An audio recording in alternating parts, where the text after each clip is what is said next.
Well, it's only 5 minutes, so let's Fast fast forward. This is going good though. Yeah, fast forward. Chapter 5. Chapter 5. Well, it's been 2 years since your previous album, and when did you decide to call this album Chapter 5? It's funny, I didn't have an album for it. I mean, a title for it for a long time. I just had music. And I didn't know I was recording music for the album. I just was recording. You know, I started recording as soon as Passion, Pain, and Pleasure was out. Like, I never really stopped recording music. So I had a gang of songs, and I wasn't in a rush to put an album out because I had just put 2 albums out within 2 years, like almost clockwork. So we would tour in between me going to the studio. We would go all over the world, Australia, here, Europe, South Africa, so many different places. I went while recording this album, and one thing that was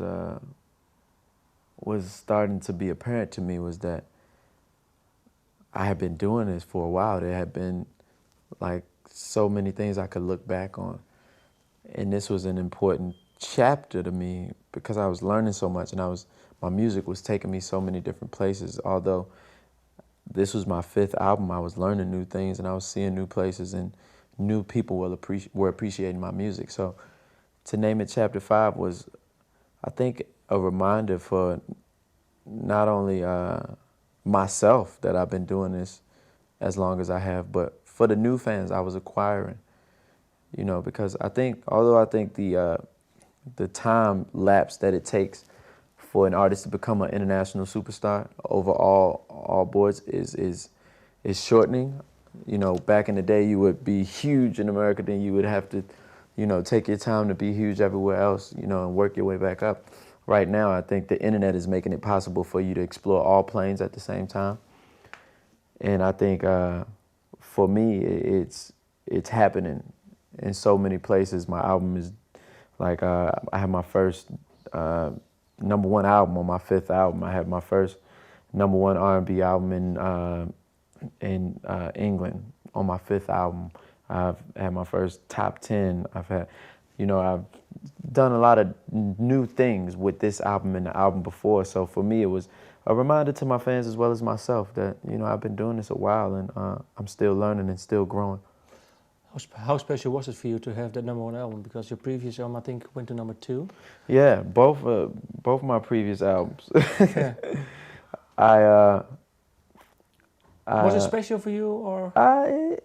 You know, it was good to finally have it be an accomplishment. You know, after coming so close to it.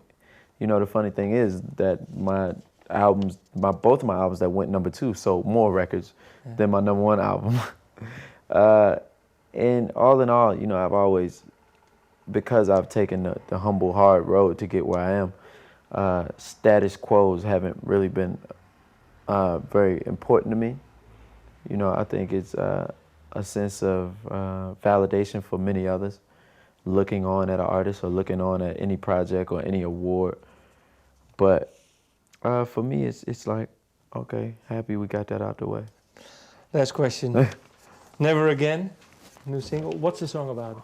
Yeah, Never Again, the new single. Yeah. I love the production because it has a hip-hop feel to it. And I love the irony of the song because it sounds so happy. You know, the melody, the chord progressions, everything feels vibrant.